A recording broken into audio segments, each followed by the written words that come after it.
So we talked about Steam Engine app, which is great.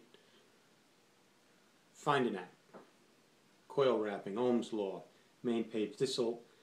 It has definitions. You'll get more familiar with not just, oh, what's my ohms? Oh, what watts am I at? Oh, do you have a purple eFest battery or an Orbtronics? Read, be educated, be smart. Realize when you've reached your limit on this guy and you're still pushing the limits, there's nothing wrong with that. Hey, listen, we're in an experimental hobby here where we're supposed to tinker and play around and invent and explore, but just understand what's going on with the stuff that you're using and know when maybe it's time not to do a build on that, but maybe it's time to do a build on this, which is very important. See the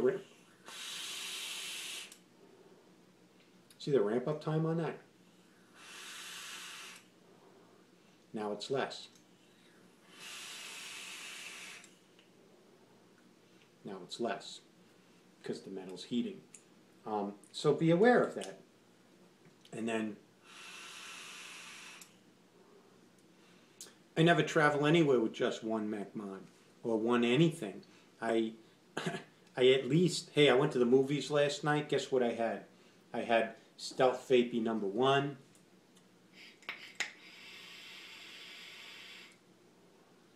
If that's all I had the rest of my life, it would be sufficient. It would be adequate. I love it. I stick 30 watt. I'm only at 16 watts.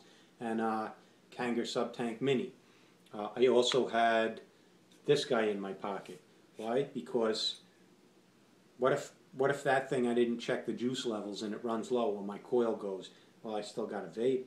So back in the days with cigarettes, if I ran out of cigarettes, I was running up to the gas station to buy another pack.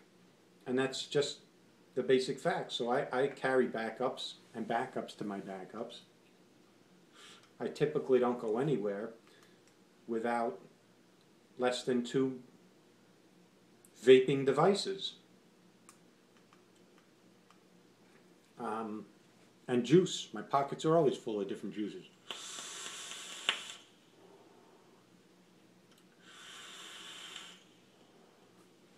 Now I own, what is this? 1, 2, 3, 4.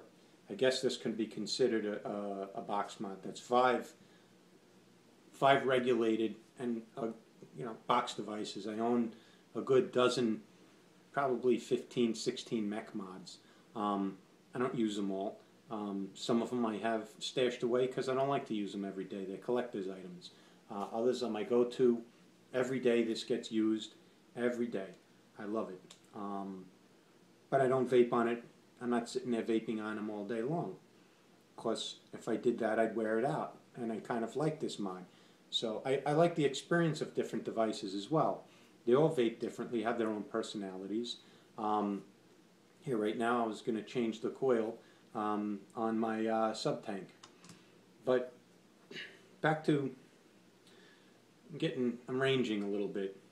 Getting back to why you need to check out Steam Engine or any other good type of calculator is to just know the relationship of it's more than just the ohms on your build. It's what strain, what workload are you putting on your batteries and your device, and are you asking too much from it? And can I get away with that once? If I get away with it once, does it mean it's perfectly safe and fine and everybody's a fearmonger? No, it means I'm putting undue strain on my workhorse, and my workhorse sooner or later is going to stumble and bust a leg, or worse.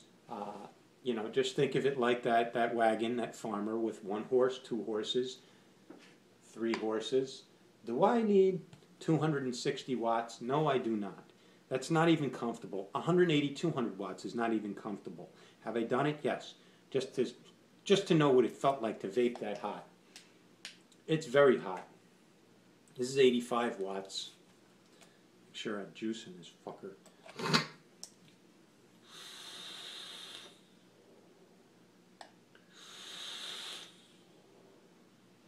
That's a nice cloud. That's a satisfying production of vapor for me on a 1 second hit.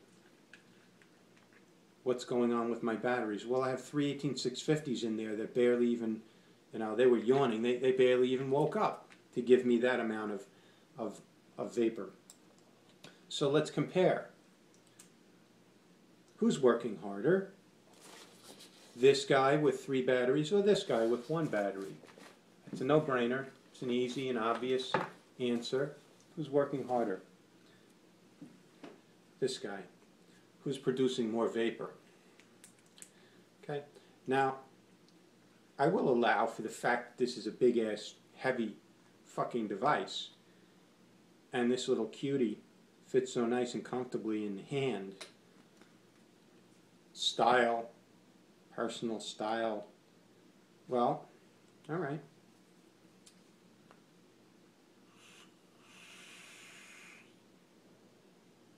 If I hang out with a lot of people who are all in love with tube mech mods, then this becomes the cool.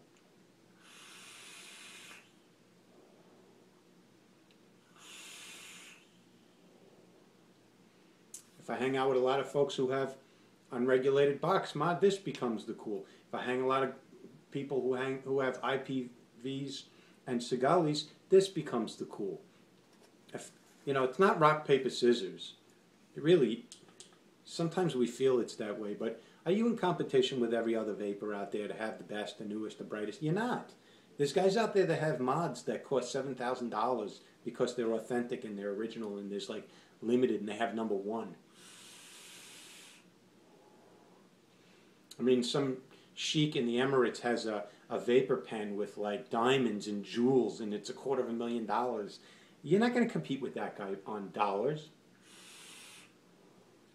So then you circle back to the corner of, well, I'm cool. I don't need to spend that kind of money. That's ridiculous.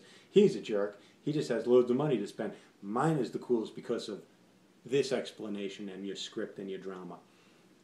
7 minutes. Wow.